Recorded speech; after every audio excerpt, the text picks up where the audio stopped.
So, ayan mga pre, no? Magandang araw po sa lahat. Ayan na. Andito po tayo ngayon sa Davao at nag-iikot-ikot po tayo dito, no? Pero pauwi na po tayo ng Manila, no? Pero syempre, habang nandito po tayo, papakita ko po sa inyo yung lugar dito, no?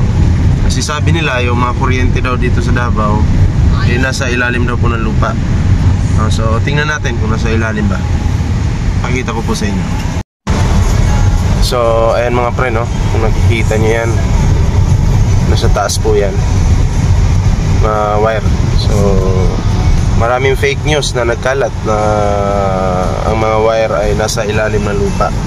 Wala po. At syempre, no?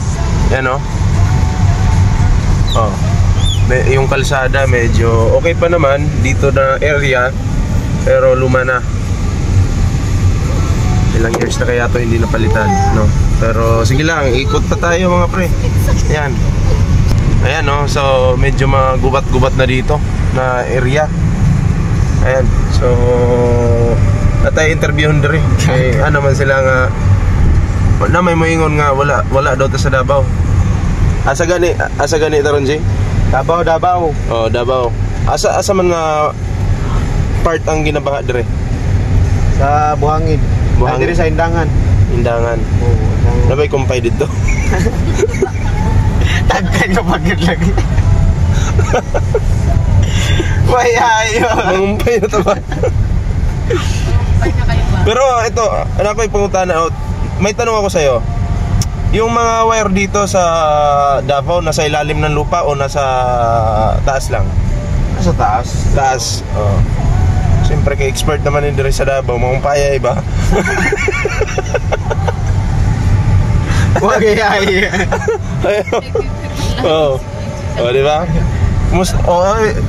Yan oh. Oy, na videohan yung lubak. Nako. Pero ang kalsada ay sig pangitag kumpay dia. Ang ano dito sa Davao ba? Yung kalsada ba? Yung kalsada dito sa yung daan dito sa Davao bakit ang daming sira? Hindi pa ba pinalitan to? Kumpay.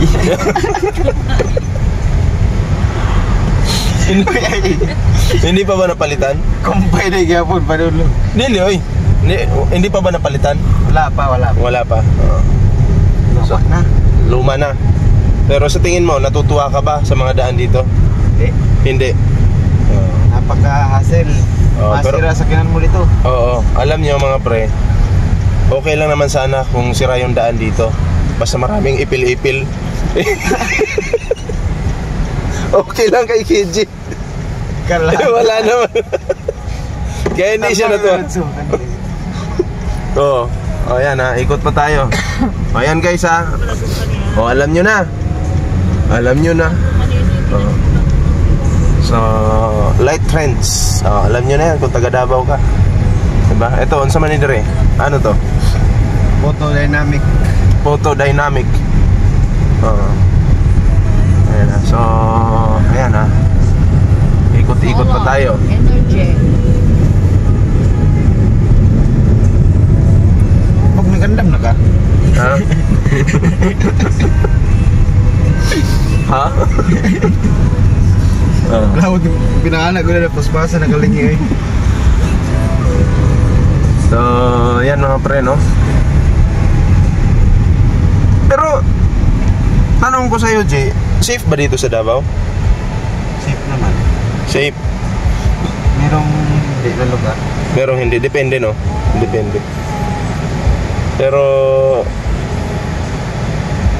dito sa Gibaha, safe pa dito? Nagkatawa na daan na. Ayan ha. So, ayan guys. Traffic po dito. Stock up tayo. So, ayan mga pre, no? Malapit na po tayo sa airport. Ayan ha. So, fake news po. Once again, fake news yung nasa ilalim ng lupa, yung nakabaon yung mga kuryente. Fake news po yan. Ayan, no? Hindi pa nga nalinis yan, no? Ang dumi. Diba? Ayan, no? sa labas, no? Nasa Davao po tayo at masaya naman. Oo. Masaya kahit mainit habang nagba-vlog dito sa Davao City. So ayan ha. Oh, yung mga basher dito wala naman eh. Ayan oh. Oh, papunta na po tayong airport. Ito po 'yon. Yan. Oh, Madayao, Davao. So ayan mga pre, no? Dito na tayo, Madayao, Davao. Pauwi na po tayo ng Manila. Ayan. So kita-kits po ulit mamaya. So yun mga pre, nandito na nga kami sa Manila. Ayan, kakarating lang po namin galing Davao. Nakita nyo naman yung video natin, galing tayo ng Davao, no? So yun na nga, no? Pag-usapan natin ngayon itong, naku, alam nyo ba si Marian Rivera? Oo nga, nabalitaan. Oo, sikat na sikat yan. Grabe, no? Pero sa kabilang banda, yung kanyang magandang pangalan ay nadamay sa confidential funds. Nadamay di umano sa confidential funds nitong si Sara Duterte. At syempre, si Duke No, yung Otso Diretso noon, di ba kilala mo yun? Nadamay. So, alam niyo mga pre, ito po yung pag-uusapan natin ngayon. Ang daming pangalan na nadamay. Ang dami. Actually, sample pa lang to mga kababayan ng mga nadamay. Di umano, marami pa ang madadamay na mga celebrity nga, big celebrity regarding dito sa confidential fund na ito. At malamang sa malamang lods, maimbitahan sila sa gagawin na impeachment trial. Iimbitahan. Oo. Iimbitahan. Diba? So, habang-abang itong impeachment trial na ito, mga kababayan, dahil maraming pasabog for sure yan na mawiwindang tayong lahat. Diba? Tama. So, habang-abang talaga itong ano na to. Maraming sinira itong confidential funds na. Oo. Unang-una si Piatos. Okay lang sana yun. Correct. Pero yung mga totoong pangalan, no, na nananahimik ng mga tao, nadadamay. Nadadamay. Si Duke No, siyempre si Duke No, mortal na kalaban ni Digong yan. Oo. Diba? Bakit naandun sa... Bakit? Ano ba gusto so, nyong kumbaga parang... idadamay? Oo. Maano rito, mahuhungkat, maimbestigan talaga ng gusto. Ano kaya rito, Lods? Yung mga madadamay na artista na nakalagay yung pangalan. Lalo-lalo na, remember, merong dun sa drug issue nga, 'di ba, nadamay rin si Maricel Soriano. Oo. Remember, 'di ba? Si Maricel Soriano nananahimik, nadamay. Oh, dahil diyan sa ano na 'yan, katarantaduhan ng mga Duterte na 'yan. Oo, di ba? si Calvo, sino nga ito, si Morales. Si Morales. Nadamay. Oo. So, ngayon, susuporta pa ba kayo dito sa mga Duterte na mahilig mandamay? Diba? Sino-sino na lang ang Sino-sino dinadamay, maligtas lang yung kanilang pangalan. Oo. Pero nakita mo naman yung Davao kahapon. Oo. Spaghetti yung ano. Speaking fake news na naman yan mga kababayan. Ang sabi nila, napakaunlad ng Davao City. Pero kahapon nakita nyo po, na-i-upload mo na ba, Lods? Oo, hindi pa. Nandito sa video na to. Pero ayan, makikita nyo dyan dito sa video na to, kung saan yung fake news ng mga DDS. Pero alam mo Lods, pinupuri ko naman yung namumuno dyan sa Davao City. Lalong-lalo na yung mga Duterte kasi alam mo, sagana sila sa tubig. Baha eh. Umapaw nga lang. So nasobrahan sa tubig talaga. Nasobrahan sa tubig. Sagana sila sa tubig at galing. Diba? Kaya pala sigaw ng mga taga Davao ng mga maka-Duterte talaga ay Duterte. Diba? Yun ang paniniwala nila. Yun ang pinapakalat nila sa kapwa nila. Pero yung totoong nakakaranas ng mga ganun, humihingi na po ng tulong sa gobyerno. Tama. Sumisigaw na pero po na. Ito po i-clarify lang natin mga kababayan. Bago po mapunta ang tulong sa nasyonal, LGUs po muna ang kauna-unahan. Yun, pagka red alert na po at hindi na kaya ng LGUs, okay, ng lokal na pamahalaan ng Davao, that's the time na hihingi sila ng tulong sa nasyonal. Kasi hindi na nila kaya or hindi na kaya ng budget nila if red alert na. So far hindi pa red alert yan, Lods. Pero nagkakaroon na ng aberya. Nagkakaroon na ng kakulangan sa pondo ng Duterte. Kaya nga inahanap yung flood control budget. Flood control, oo. Huwag niyong isisi sa administrasyon yung flood control kasi 3 years pa lang yung Pangulo. Oo. Ang mga Duterte, papalit-palit na dyan, 33 years. Oh. Diba? And it's a billion of pesos ang pinag-uusapan dito, mga kababayan. It's a billion of pokpoks, you know.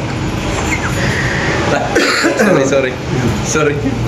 Baka na gastos dun sa paggawa. Oo, baka nga naman. Pero hindi ba talaga ikaw yun? Hindi ba ikaw yun? Medyo medyo kamukha lang ata. Medyo nakahawig. Duda po sa katabi ko pa. Parang ikaw yung... Parang ako talaga sasaksakin Biro lang mga pre. Pero syempre no, bahala kayo dyan sa mga Duterte dyan sa Davao. Sigaw nyo lang yung pangalan ng mga Duterte at magtiis kayo sa baha. Nalulungkot naman tayo doon sa mga solidong admin talaga na nadadamay po sila sa baha dyan sa Davao. No? Pero wala talagang magagawa. At saka merong mga nagsasabi noon na safe pala sa Davao, lipat na lang kami doon. Lumipat na kayo sa Davao. Pwede na. Pwede na kayo lumipat. Pwede na. Open na para sa inyo. Open yung Davao. O yung mga nandito sa Manila, Visayas, balik na kayo. Balik na. Sabi nila, maganda pala dyan sa Davao. Kasi di ba may issue na hiwalayan ng Davao at Luzon, Visayas. Ihiwalay sana yung Mindanao. Magbubukod sana. O ngayon pa lang, pumunta na kayo sa Davao, mag-swimming kayo doon. Diba? Libre isda na rin. Magdala na lang kayo lambat. Hindi na lumayo sa inyo dagat. Tama. Diba? Hindi man dagat yun. Kulay putik nga lang. Ulan yun. Ulan. Pero ibang klase din to si Sara Duterte. Di umano, habang bumabaha sa Davao, may plano namang... Pumunta nga, mag-celebrate ng birthday sa ICC. Grabe. Ibang klase itong ating... Yun ang plano agad, imagine Yun ang plano agad ng inyong vice-presidente. Doon bloodbath. Bloodbath. Habang ang Davao, naliligo sa sariling mantika. Diba? Sariling baha. So anyway, bahala kayo dyan at bahala rin kami dito. Good luck at mabuhay kayo at sa mga patay na sa yung hirap na sa kagutuman dyan dahil sa nangyayaring baha, good luck. Ginusto nyo yan, binoto nyo yan, wala kami magagawa. At saka shoutout pala, Lods, doon sa nakihingi ng tulong. Okay, may update po siya doon sa post niya ngayon na walang nag-rescue sa kanila. Naku po. Yung DDS nag-trending to, Lods. DDS ba yan? Ngayon. DDS siya. DDS ka? Anyone daw na makakakontak nga sa sa administrasyon ng Duterte diyan sa Davao. Pero walang rescue. Walang rescue. Ano na lang, ang gawin mo, mag-swimming ka na lang muna. Diba? Yung posting nga Pag-Ibana Pag-Ibana, nakita ko yun Nakita mo, diba? Nakita ko trending yun. siya, alam niyo yan, mga kababayan. So, kung sasabihin yung fake news pa rin yan, fake news yung nag-upload, ganun ba yun? Fake news yung nag-upload. At saka, baka lasing yung poste kayo. Tagilid Malakas ang amats kaya malakas yung amats. Alam mo naman yung sobra, yung namumuno dyan sa Davao, malakas yung amats. Pati poste. Grabe to nangyari to. Meron kasi nagtre-trending na yung merong isang kulto na nagpari ng mukha ni Digong. Ngayon binaha. Tapos ngayon puro sila tad ng issue pagdating sa pera. Kagaya yan nung biblically na may isang lugar na nag-ano sila na kay Satanas. Ipinarade nila yung mukha ni Satanas at binaharin sila. Paano kasi ginawa na nilang si Digong ginawa na nilang Diyos? Ginawa nila yung Diyos. Diba? Ganito. Sana si Sara Duterte malakas humigop ng confidential funds. Sana yung baha sa Davao, higupin mo rin. Diba? Higup-higup din ang baha. Kasi kami dito sa amin sa Manila, pag may baha, hinihigop namin yung ulan. May inom yung ulan. Masarap. Ni-istro pa. Ini-istro pa nga namin diba? So anyway, yun lang at yun. Perador Pikwa, huwag niyong kalimutan supportahan. Your service mga kababayan. Maraming salamat. And this ballpoint man mga pre. Kita-kits tayo sa susunod na video at mga live natin. Abangan nyo yung live natin, kaabang-abang yan. So, kasi ang tagal po natin hindi nakapag-live. So kita-kits po. Maraming salamat. Bye-bye. Bye guys.